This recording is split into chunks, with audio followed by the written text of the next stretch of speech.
네, 제가 어제 굉장히 좀 어려운 만남이었지만 너무 귀한 성도님들을 만날 기회가 있었습니다. 근데 제가 이제 세상에서 제일 재미있는 얘기가 뭐냐면, 그러니까 각자 우리 성도님들이 나는 어떻게 하나님을 만나게 됐는지 이 간증을 듣는 게 세상에서 제일 재미있습니다. 그러니까 간증 들을 때는요, 하나님이 살아계신 걸 느끼겠는 거예요. 그래서 저는 간증 들을 때가 너무 좋거든요. 그래서 어제 우리 성도님을 만났을 때 도대체 이분은 어떻게 하나님을 만나게 되셨는지 제가 또 이제 구원의 스토리를 듣게 된 거예요. 그런데 이분의 구원의 스토리를 듣다가 정말 많은 생각을 하게 됐습니다. 사연은 이렇습니다. 그러니까 이분의 이제 원가정은 굉장히 뿌리가 깊은 불교 집안이었는데, 이 집안의 불교의 뿌리가 얼마나 깊냐면요, 이 집안이 사찰을 2개나 지어서 소유할 정도로 대단한 불심이 있는 집안이었습니다. 그런데 저는 이게 얼마나 대단한지를 아는 게요, 이 불교 사찰이라고 하면 현대식으로 짓는 건물은 거의 없고 전부 다 이제 전통 방식으로 짓지 않습니까? 그러니까 한옥이거든요. 그런데 현대식 건물은 이게 공장에서 찍어내는 재료들이 있는 반면에 우리나라의 전통 건물들은요, 다 사람의 손을 거치는 수작업이에요. 그래서 특별히 사찰을 짓는다는 건 웬만큼 돈이 많지 않고서는 그거 손대지도 못합니다. 굉장히 어려운 일이거든요. 그런데 이 집안이 사찰을 2개나 지었으니까 얼마나 불심이 깊겠으며 또 얼마나 돈이 많겠어요. 돈이 많은 집이에요. 그런데 이런 가문에서 자란 분이 예수님을 믿게 됐다. 사찰을 지은 분이 예수님을 믿게 된 거예요. 그러니까 이게 보통 사건은 아닌 거죠. 체험이 없이는 믿을 수가 없는 거예요. 그래서 제가 어떻게 믿게 되셨는지 여쭤봤거든요. 그런데 우리 성도님이 이제 2가지를 말씀해 주시더라고요. 하나가 뭐냐, 일단 이 불심이 정말 깊은 친가의 할머니를 가만히 보는데 사찰을 다녀오시면 그 다음부터 표정이 그렇게 안 좋고 화를 그렇게 내신다라는 거예요. 그러니까 할머니의 얼굴에서, 불심이 깊은 할머니의 얼굴에서 평안함을 못 본 거예요. 그런데 하나님을 믿는 할머니를 보면 얼굴이 그렇게 평안했다라는 거죠. 그러니까 이게 보편적인 경험은 아닙니다.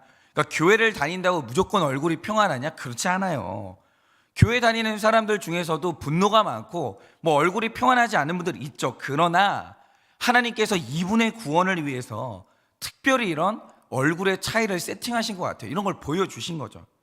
그래서 어린 시절부터 한 생각이 뭐냐면, 예수 믿는 사람한테는 뭔가가 있나? 이런 생각을 했다라는 거예요. 그런데 뭐 그건 이제 부수적인 거고, 결정적으로 하나님을 믿게 된 계기가 뭐냐, 이 가정의 아버지가 이제 돈이 많으셨는데 사업을 해서 돈이 많을 때 사람들이 그렇게 주변에 많았다라는 거예요. 그렇게 형님 존경합니다, 형님 사랑합니다, 그러면서 이렇게 많은 사람들이 있었다라는 거죠. 그런데 어느 날 이 아버지께서 갑자기 돌아가시게 됐어요.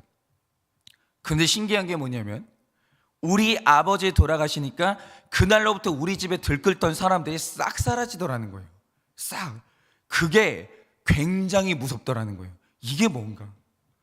아니, 그전에는 우리 좋다고 우리를 존경한다고 그렇게 많은 사람들이 있었는데 그러니까 돈 있던 아버지가 사라졌거든요. 사람들이요 싹 사라지더라는 거예요.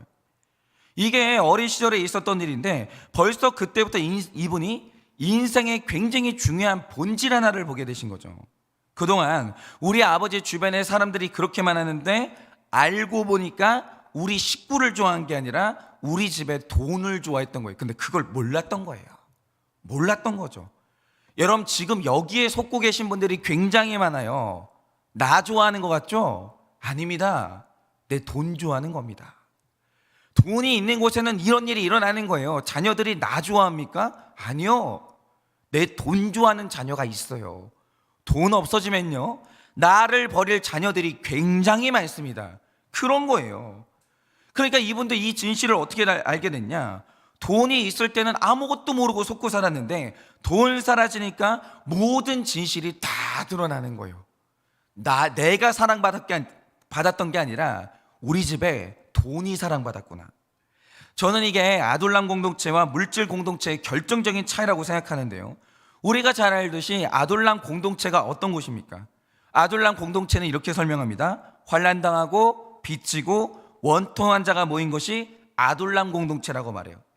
그러니까 이 세상에는요, 혼자서는 감당할 수가 없는 큰 고난이 만들어주는 공동체가 있어요. 고난 때문에 생기는 공동체가 있다라는 거죠. 그런데 고난 때문에 만난 사람들을 우리는 뭐라고 부르냐? 그걸 바로 친구라고 부르는 거예요. 이상하죠? 고난의 때에는요, 친구를 만나요. 그런데 물질 욕심이 만든 게 있습니다. 그런데 여기에는요, 동업자는 있어도 친구가 없어요. 물질이 그래요. 물질 때문에 사람이 모인다, 거긴 내 친구가 없다고 보시면 되는 거예요. 그래서 우리 성도님의 집에 돈이 없어지는 날 그 공동체도 사라지는 거예요. 저는 이게 우리 성도님에게만 해당되는 일이 아니라 세상 모든 사람들에게 적용되는 진리 중에 진리라고 생각해요. 일단 이 세상을 살아가는 사람 중에서 돈이 필요 없는 사람은 아무도 없어요. 아무도. 돈 좋아하지 않는 사람은 단 한 사람도 없습니다. 그래서 돈을 좋아한다는 건 죄는 아니에요. 아니, 돈 없이 살 수가 없는데 어떻게 돈이 안 좋아요? 그게 말이 되냐고요. 예를 들면 이런 거죠. 우리가 이성 없이 살 수 있습니까? 안 됩니다. 그런데 이성을 좋아하는 게 뭐가 죄예요? 죄가 아니에요. 돈 좋아하는 거 죄 아닙니다. 우리는 뭐 사랑이 최고다, 우정이 최고다, 가정이 최고다 이러지만 그게 다 어릴 때 철없이 하는 말들이고, 결국 사람이 나이 좀 먹고 세상 경험을 하면요, 돈이 최고됩니다. 돈이 최고. 그래서 우리가 인간관계에서 갈등이 생기면 그 갈등의 원인을 말할 때 각자 다 가면을 쓰거든요. 위선을 떠는 거예요. 그러나 이런저런 말로 나도 속고 남도 속여봐도 결국 모든 문제의 끝에 뭐가 있냐? 반드시 돈이 있습니다. 반드시 돈이 있어요. 모든 문제의 끝에는 돈이 있는 거예요. 왜냐? 우리가 돈을 제일 좋아하거든요. 우리는 내가 안 좋아하는 것 때문에 갈등하지 않아요. 우리가 갈등하는 이유가 뭐냐? 내가 그거 좋아하니까 갈등하는 거예요. 여러분, 사람들이 한 여자 놓고 왜 싸우겠습니까? 남자 둘이서. 그 여자 좋으니까 갈등하는 거예요. 단연 이 세상에서 사람들은 돈을 제일 좋아하기 때문에 갈등은 돈 때문에 일어나요. 돈 문제입니다. 전쟁 들여다보세요. 다 돈 문제예요. 여러분, 이거는 교회도 마찬가지인데요, 교회라는 곳에서 성도와 목회자 간에 혹은 성도와 성도 간에 양보도 없는 피 튀기는 싸움이 일어날 때가 있습니다. 그런데 교회에서 유독 전쟁이 일어나잖아요. 그러면 우리가 왜 싸우는지를 말하면서 온갖 막 거룩한 명분을 얘기합니다. 이런저런 옳고 그름의 얘기를 하거든요. 그런데 그 모든 주장들을 거두어내고 싸움의 본질을 가만히 들여다보면 결국 교회 분쟁의 원인은 딱 두 개밖에 없어요. 첫째는 그 교회의 성도님들이 오랜 시간 은혜 받지 못했다, 못 살아요. 은혜 못 받으면 못 살아요. 그런데 그 외에 다른 문제가 생겼다, 그건 돈 문제예요. 필경 돈 문제. 여러분, 일단 성도라는 존재는요, 은혜 받지 못하면 살 수가 없기 때문에 성도님들이 사나워진다, 성도님들이 성도를 물고 목회자를 대적한다, 필경 오랜 시간 은혜를 못 받은 거예요. 은혜 못 받으면 세상에 장사가 없습니다. 아무도 친절해 줄 수가 없는 거예요. 그런데 이 문제 외에 이 성도님들을 사나운 이리로 만드는 건 결국에는 돈 문제밖에 없는 거예요. 돈이 이렇게 중요합니다. 돈은요, 문제의 원인이에요. 우리는 한 사람도 빼놓지 않고 돈을 사랑하고, 그게 아니라고 말하는 사람은요, 자기가 자기를 모르는 거예요. 그냥 우린 다 돈 좋아해요. 돈에서 자유한 사람 아무도 없어요. 그래서 제가 자주 말씀드리지만 사람이라는 존재의 마음에는 누구나 거짓이 있기 때문에 속마음을 100% 표현하는 사람 별로 없거든요. 그래서 우리는 그 사람이 진짜 원하는 게 뭔지, 정말로 그 사람이 사랑하는 게 뭔지 그걸 파악하는 게 불가능에 가깝습니다. 우리는 다 속이거든요. 그런데 다른 건 몰라도요, 그 사람이 뭐를 가장 중요하게 생각하고 뭐를 가장 사랑하는지 정확하게 파악하는 방법이 딱 하나 있습니다. 그게 뭐냐? 그 사람이 한 달 동안 썼던 영수증을 확인하면 뭘 사랑하는지가 나오는 거예요. 그러면 이 사람이 가장 사랑하는 게 뭐며 가장 귀하게 여기는 게 뭔지를 대번에 알 수 있어요. 왜냐? 내가 사랑하는 곳에 돈이 부어지거든요. 그러니까 이런 거죠. 우리가 말이라는 건요, 이 말 저 말 아깝지 않게 서비스할 수 있습니다. 왜냐? 칭찬에 돈 안 들거든요. 사랑한다는 말에 돈 안 들거든요. 일단 우리는 돈 나가는 일이 아니면 우리는 다 관대해요. 돈만 아니면. 그런데 일단 내가 내 돈으로 손해를 봤다, 그때 너그러운 사람은 아무도 없어요. 우리는 다들 돈을 가장 좋아하기 때문에 돈 때문에 가장 기쁘고 돈 때문에 가장 화가 나요. 인정해야 돼요. 그러니까 나의 진짜 사랑은 어디에 있냐? 속이면 안 되는데, 내가 아깝지 않게 지갑을 여는 곳이 있으면 거기에 진짜 내 사랑이 있는 거예요. 그래서 성경도 하나님이 이 우주에서 가장 사랑하는 게 뭐냐, 이 주제를 말할 때 그 증거를 말하길 하나님이 쓰는 언어의 표현이 아니에요. 성경이 하나님의 사랑이 어디에 있냐 이걸 추적할 때 주목하는 게 뭐냐, 하나님이 자기가 가장 아끼는 자원을 어디에 썼냐 이걸 보는 거예요. 어디에 썼냐. 그런데 로마서 8장 23절에 나오는 그 답이 뭡니까? 이렇게 기록하고 있죠. 자기 아들을 아끼지 아니하시고 우리 모든 사람을 위하여 내주신 이가 어찌 그 아들과 함께 모든 것을 우리에게 주시지 아니하겠느냐, 이렇게 말씀하세요. 즉 사랑은요, 가장 확실한 증거는 언어가 아니고요, 소비예요. 내 소중한 걸 어디에 쓰냐.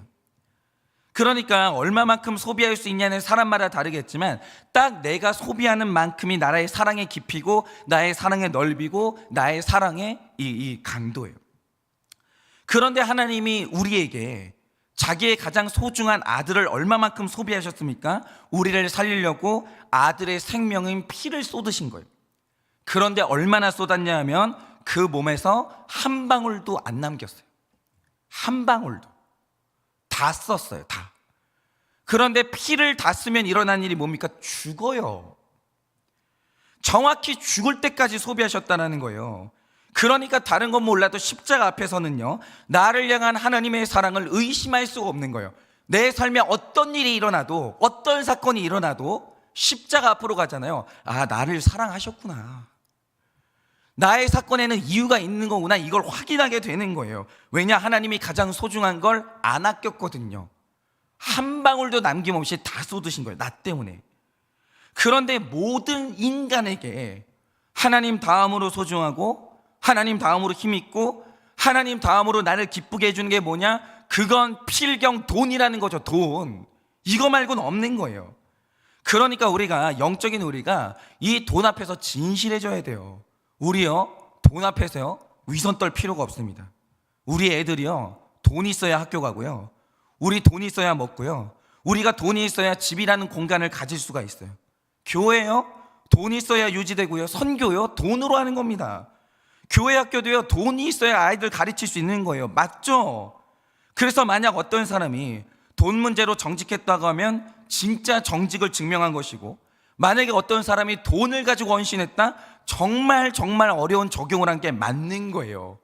어떤 사람이 돈을 내려놨다, 어마어마한 적용을 한 겁니다. 돈 문제는 모든 것의 척도예요. 그런데 오늘 사도 바울이요, 말씀 듣고 회개한 고린도 교회 성도들에게 아주 중요한 적용꼬리를 주는데, 그게 뭐냐면 이 돈의 문제를 피해가지 않는 겁니다. 여러분, 이 당시에 이방인들에게 복음을 전해준 이 예루살렘 교회 성도들이 굉장히 심각한 빈곤의 문제에 처해 있었어요.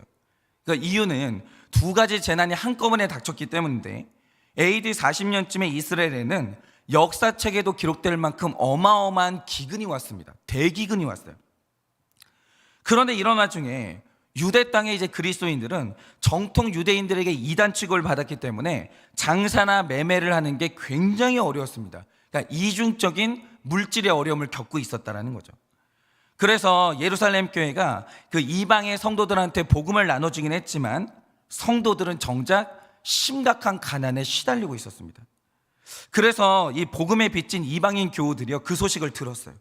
그래서 이들이 힘써 돈을 모아가지고 예루살렘에 있는 성도들을 구제하기 시작한 겁니다. 그래서 사도 바울이 오늘 고린도 교회 성도들에게 구제헌금을 요청하는데, 여기에서 우리가 굉장히 중요한 원리 하나를 배우게 되는 거예요. 그게 뭐냐? 자, 6절을 보시면 아주 흥미로운 표현이 나오는데, 너희는 은혜를 성취해라, 이런 표현이 나옵니다. 그런데 7절을 보면 은혜를 풍성하게 하라는 말씀이 또 있는 거예요. 그러면 여러분, 은혜를 풍성하게 하고 은혜를 성취한다는 말의 뜻이 뭐겠습니까? 이런 거잖아요. 은혜는 값없이 받는 거지 성취하는 게 아니잖아요. 그런데 오늘 사도 바울이 은혜를 성취해라 이런다라는 거죠. 그럼 이 말 뜻이 뭐냐라는 거예요. 자, 예를 들면 이런 겁니다. 내가 용서해야 된다라는 설교를 듣고 은혜를 받았어요. 마음에 감격이 왔어요.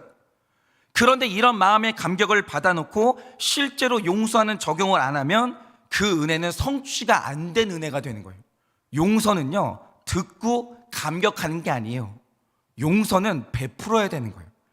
베풀면 내가 받은 은혜가 성취가 되는 것이죠. 실현이 되는 거예요. 그러니까 오직 은혜라는 것은요, 받았으면 적용할 때, 받았으면 베풀 때, 그때 성취가 돼요. 그때 소멸되지 않는 겁니다. 자, 그런데 어제 말씀에서 고린도 교회 성도들이 자기들이 받았던 은혜가 뭡니까? 이들이 비로소 자기 죄를 보고 내 형제들을 사랑하게 된 거예요. 그런데 여러분 보세요. 사랑한다고 말하는 것과 사랑을 성취한다는 건 다른 겁니다. 여러분 이 차이를 아셔야 돼요.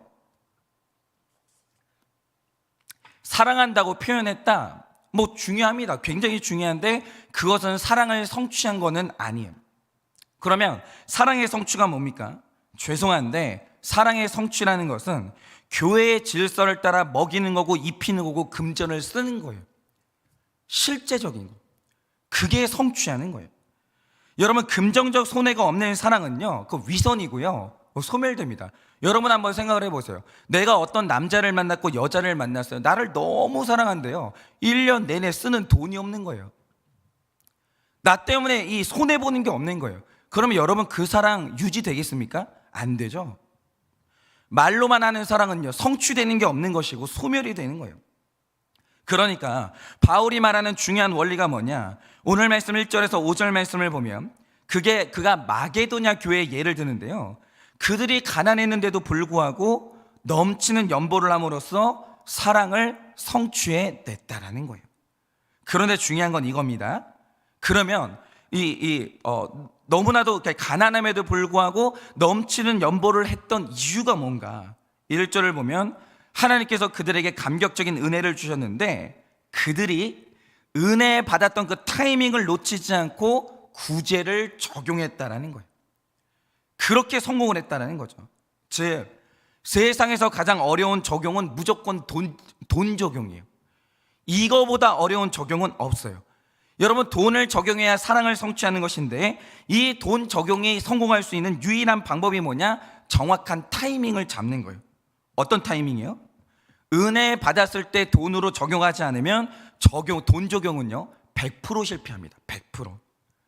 은혜가 없는 상태는요 절대로 이게 마음에 돈 적용을 못 하는 거예요. 만약에 내가 은혜가 없는데 돈으로 적용을 했대, 그 생색으로 남아요. 반드시 생색으로 남습니다. 그래서 오늘 말씀을 보면 돈에 관한 적용을 말하면서 반복해서 따라오는 단어가 있어요. 그게 뭐냐? 은혜라는 단어예요. 은혜라는 단어. 여러분 다른 건 몰라도요, 물질 적용, 돈 적용은요 은혜가 식으면 못해요. 그건 안 됩니다. 은혜가 없는데 돈으로 적용을 했다, 오히려 부작용이 훨씬 커요. 그래서 바울이 어제 고린도 교회 성도들이 회개의 은혜를 받았다는 말을 들었을 때 그 즉시로 적용시키는 게 뭐냐? 야, 너네 은혜 받았냐? 그럼 은혜를 성취해라. 은혜 받았을 때 빨리 돈으로 너희들 베풀어라. 그 은혜의 힘이 뜨거울 때 연모함으로써 형제를 돕는 사랑을 성취를 하라는 거예요. 절대로 그 기회를 놓치지 말라는 거예요. 여러분 제가 목회를 하면서 이걸 진짜 뼈저리게 느끼는 게요, 제가 이제 목장 탐방을 다녀보면 식사를 할 때 정말 나의 모든 것을 아낌없이 베푸는 분들이 있어요. 근데 이렇게 베푸시는 분들은요 특징이 있어요. 그게 뭐냐? 밥 먹는 게 끝나잖아요. 그럼 또 뭘 싸줘요. 싸가지고 막 주는 거예요. 그러니까 제가 그런 집들을 딱 가보잖아요. 식사의 재료나 양을 보면 돈을 안 아꼈다는 걸 볼 수가 있는 거예요. 그러니까 아낌없이 대접하시는 분들이 있어요. 이거 신기해요. 그런데 어떤 가정을 가보면요, 그게 어려운 분들이 있어요. 마음은 있는지는 모르겠는데 그게 잘 안 되는 분들이 있어요. 그러면 이 차이가 어디에서 나올까? 어떤 분들은 쓰는 게 너무 어려운데 어떤 분들은 쓰는 게 아깝지가 않은 거예요. 이 차이가 어디에서 올까? 제가 경험한 바 확실한 한 가지가 뭐냐면, 부유하다고 해서 풍성하게 베푸는 건 절대 아니에요. 그리고 가난하다고 해서 인색한 식탁이 나오는 건 절대 아니라는 거죠. 그러면 식탁이 풍성한 분들, 베푸는 게 풍성한 분들, 그 이유가 뭐냐? 받은 은혜가 커요. 그러니까 받은 은혜의 차이지 통장 잔고의 차이는 절대로 아니었어요. 받은 은혜가 크면 클수록 베푸는 게 커지는 거예요. 여러분, 이건요 인격의 차이나 성품의 차이가 아니에요. 이거는 100% 받은 은혜의 차이예요. 받은 은혜가 없으면요 많이 베풀면 베풀수록 생색이 커집니다. 그거는 무조건 안 좋은 거예요. 그런데 받은 은혜가 커지면 커질수록 생색 없이 베푸는 은혜가 더 커지는 거예요. 내가 극심한 고난 가운데서 내가 은혜로 살아나는 경험을 한 분들은요 그게 은혜로 베풀어지는 거예요. 그런데 베푸는 게 힘든 분들은요 특별히 그분들이 악하다거나 믿음이 없어서 그런 게 아닙니다. 내가 받은 은혜의 힘이 안 받쳐주는 거예요. 그러니까 교회는요 베풀라고 말할 필요가 없는 거예요. 은혜 받으면 돼요. 은혜 받으면 저절로 되는 것이요 은혜를 못 받으면 그건 안 되는 거예요. 여러분, 특별히 돈 문제는요 은혜의 힘이 없으면 할 수 없는 것이 그 금전적인 희생이고, 은혜가 없으면 할 수 없는 성취가 내 것으로 먹이는 사랑의 성취예요. 그런데 은혜는 너무나 신비해서요 은혜가 임하는 곳에 인색함이 사라지고, 은혜가 강력한 곳에는요 사랑의 성취가 일어나는 거예요. 그래서 내가 탐욕과 인색함을 이기고 사랑의 성취를 하려면 무조건 타이밍이 중요한데, 은혜 받았을 때 해야 돼요. 은혜 받았을 때 하는 물질의 헌신만이 절대로 부작용이 없어요. 은혜 받았을 때는 물질의 헌신을 통해서 그때 사랑을 성취해야 됩니다. 그런데 오늘 말씀에서 나오지만 말이 사람을 살리는 게 아니고요 사실은 돈이 사람을 살리는 거예요. 우리 정직해야 되는 거 아닙니까? 사람 살리는 거요 돈이에요, 말 아니에요. 여러분이 생각을 해보세요.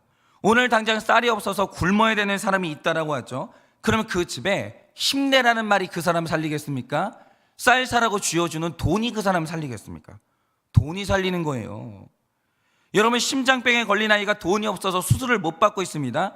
이때 기도하면 이 아이가 살아납니까? 아니요, 수술비를 줘야 돼요. 그게 기적이라고요. 수술비를 줘야 살아나는 거지. 아니, 한 푼도 안 보태주면서 기도할 게 이게 무슨 능력이 있다고요? 아무 성취도 안 일어나는 거예요. 그러니 세상에서 가장 풍성한 열매를 맺는 헌신이 뭐겠습니까? 돈으로 하는 헌신이에요. 그 중요합니다. 그래서 인색한 것이 죄예요. 여러분, 인색한 사람은요 열매가 없어요. 무슨 열매가 있겠어요? 돈이 능력인데 어떻게 인색한 사람한테 열매가 있겠어요? 여러분, 돈 한 푼 안 쓰고 맨날 입으로 때우는 사람들은요 여러분 있는 열매가 없는 거예요. 하나님 앞에 열매를 맺을 수가 없는 겁니다.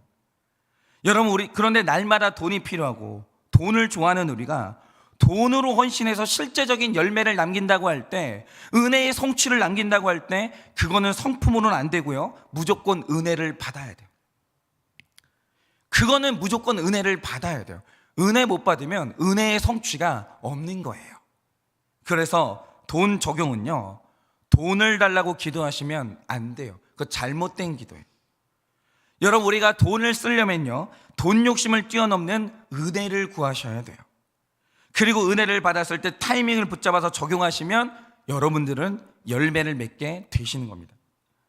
그러니 오늘 이 아침은 우리가 은혜 받기를 원해요.